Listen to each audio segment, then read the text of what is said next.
are camping in this region, in the beautiful mountains of Saudi Arabia. Continuing on in the making of an Exodus Explorer, this is footage that I took from an interview of Jim Caldwell in 2003 as he explains the process and the precautions that he took as he prepared to take his family into the northwest corner of Saudi Arabia, searching for the Ark of the Covenant.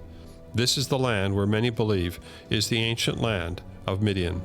At Sharm el-Sheikh, after we made the discoveries of the book, The Gold Mines of Midian, and the other book, The Mountain of God, and we had the clues necessary to bring us into Arabia, we made the journey across.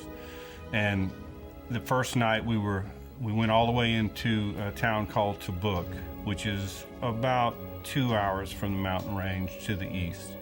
Spent the night there to get us a good fresh start the next morning. We entered the Laws region from the south. We were coming in probably about a 40-mile distance to the southern edge of Tabuk and Duba, between Tabuk and Duba. The very first trip into the mountain region, we left Tabuk and we entered into a major wadi coming in from the south.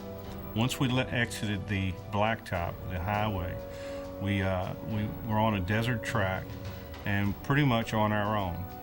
We were traveling in a northerly direction, traveling and navigating by compass and odometer reading only. It was the only things that we had.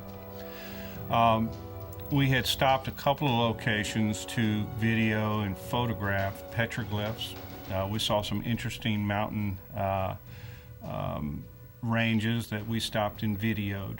We continued on and traveled, and it seemed like the day was passing by and we really weren't getting to what we thought were the highest mountains of the region. We could see them at the distance, but we were struggling trying to get a passage. As we got closer to the mountain, the passages became tighter and narrower, and they would take you in a direction that you did not want to go.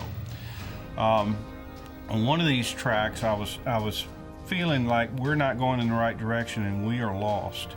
And a Bedouin truck crossed in front of us from a side opening and kind of crossed our path and pulled up and stopped. And I said, oh, this is a great opportunity. So I pulled up behind him, got out of my truck and went over and introduced myself and Salam Alaikum, gave him my best Arabic, and he spoke fairly decent Arabic and broken English to me to where we could communicate enough. And I asked him point blank, I said, could you help me? I'm trying to find Jebel al-Laws. I said, we're camping and used some of the Arabic that I would convey to him that message. And then if he could give me and help me with directions, I would definitely appreciate it. And so what he did is he drew in the sand. We talked about it for a few minutes, and he gave me a routing to get to Jebel al-Laws. And Jebel al-Laws Hina, and go in this direction. And it was great, good communication. And I was saying to myself, that was very kind. So I walked back to my truck. And while I was standing there, I said, I got to give this guy something for what he just did for me. So I reached up on my dash and I had a big can of honey roasted cashews. And I grabbed them out, and I love these things, man. And I had just popped the top on it. And I walked over to him, and I know that the Saudis love nuts. And I said, here, this is an appreciation for the directions. And the guy wouldn't take it at first. And I said, oh, no, you must have these. So he finally accepted the gift from me, thanked me, and we said our goodbyes and masalamas, and then off we went. And then later on that day, as I followed his directions, we came right into the valley, the major valley on the east side of the Sinai range. And first thing we came up to was the archaeological fence with the cow petroglyphs.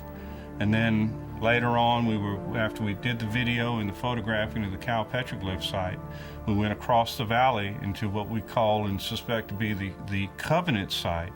And we're waiting at the fence. We had pulled up to a gate that had the blue archaeological sign that said that the area was forbidden. And we sat there for a few minutes, and a Bedouin truck came up from a distance. This was a different local Bedouin to this area. He came up, and it was him and his young son, about 12 years old. They got out, and his communication skills were very poor. Mine, we didn't communicate at all. But he did understand that we wanted to stay in the area.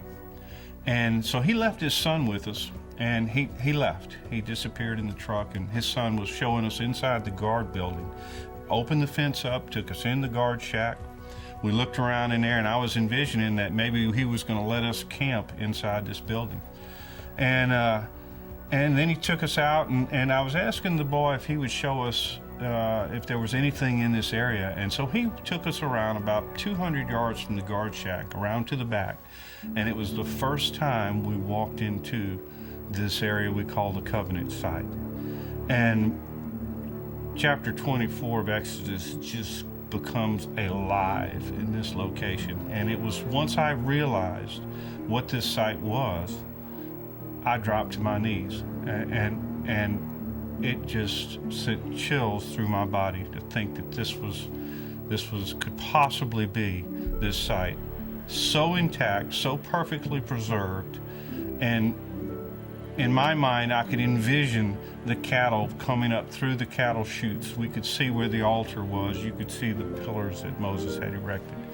It was a very moving experience, and this site is what really drew us back to the mountain 14 times. This site was so overwhelming that it put an impression on me that I could not shake. The trip ended within another half an hour. We were taken back to the fence. A group from the Frontier Forces pulled up. They were in another vehicle with the Bedouin that had opened it up for us. Opened the gate for us initially. This group was 3 gentlemen that had each one had weapons, AK-47s, bullets strapped all over them, and were very aggressive, and told us under no certain term that we had to leave the area. We were not allowed to stay there that night. We could not camp in the vicinity, and that they were sending us back to Tabuk.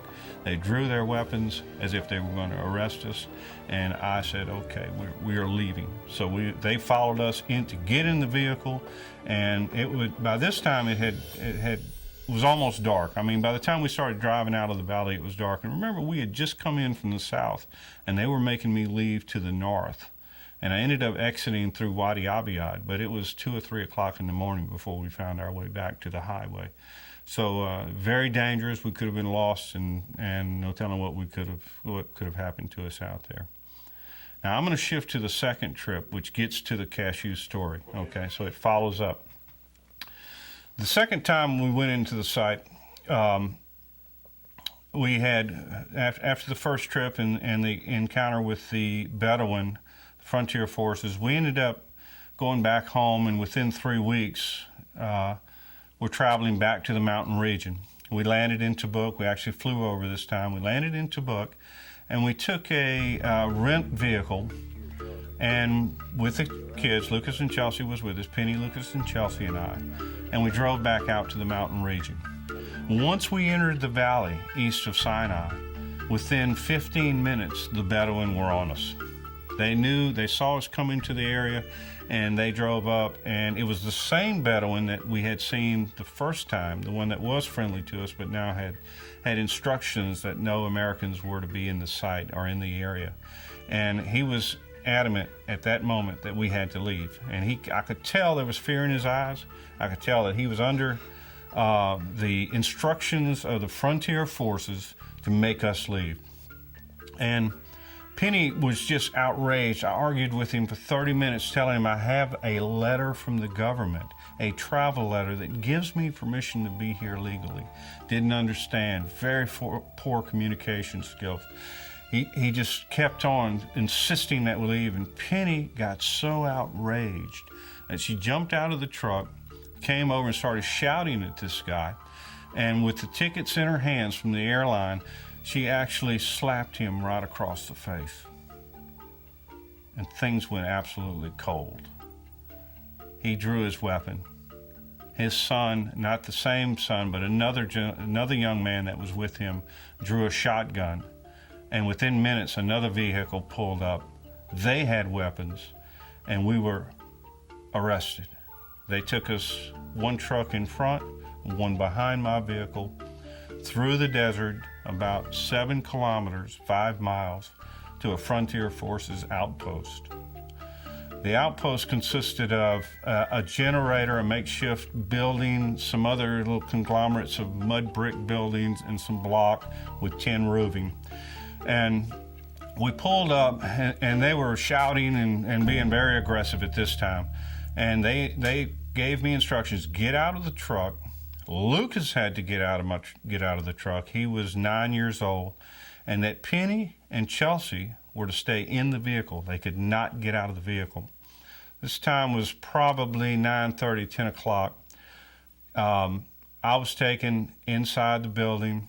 Lucas and we were taken inside, and there was an open area about 15 feet by 15 feet with a tin roof over it that had a fire in the middle.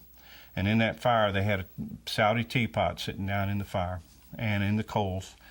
And there were probably half a dozen, maybe 7 Saudis sitting there on the floor. They made me sit down, Lucas right next to me. And they had my paperwork, and they started passing this paperwork around. And there was shouting going on. They were screaming at me, and I was trying to communicate. I only knew 50, 60 words of Arabic. And so we were trying to communicate, and I kept insisting that we had permission to be there. And one of the guys, after about an hour and a half of this harassment and shouting, one of them started to look at the letter and notice the words Jebel Laws. And that excited them in a worst way to where they started going at it again. And then at one time I started to feel that we were in big trouble. I felt like the fear had set in, and I started to worry about it. And some time went by, and it was a Friday morning. And on Friday mornings, there are some people that the Saudis are Islamic, and on Friday is their holy day. And some people had not been at the area when we got there, and I could hear some commotion going on outside in another room.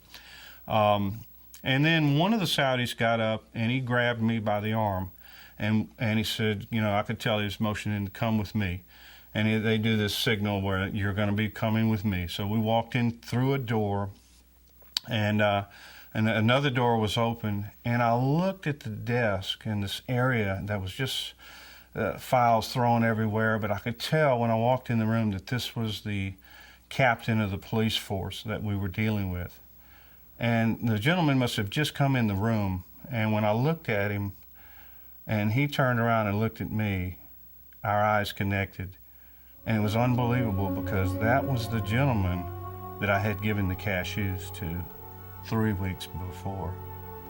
And he looked, his eyes lit up, and he came over, and we embraced, and in my best broken Arabic, gave him Salam Alaikum, which is mean, peace be to Allah.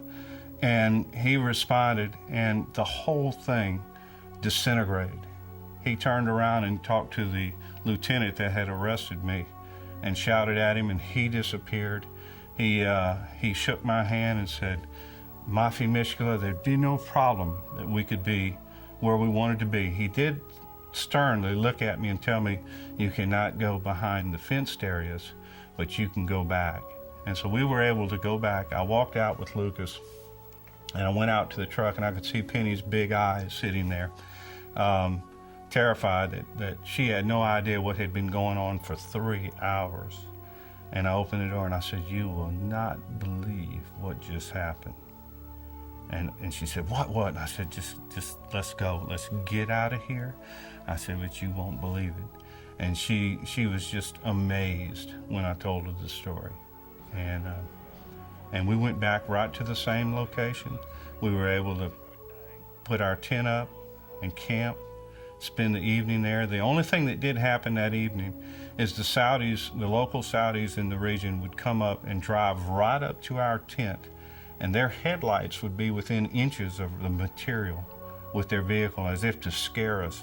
And then they would disappear. An hour later, they would come back, put their headlights and screech right up to the edge of our tent like they were going to run over it with us in it, and then they would disappear.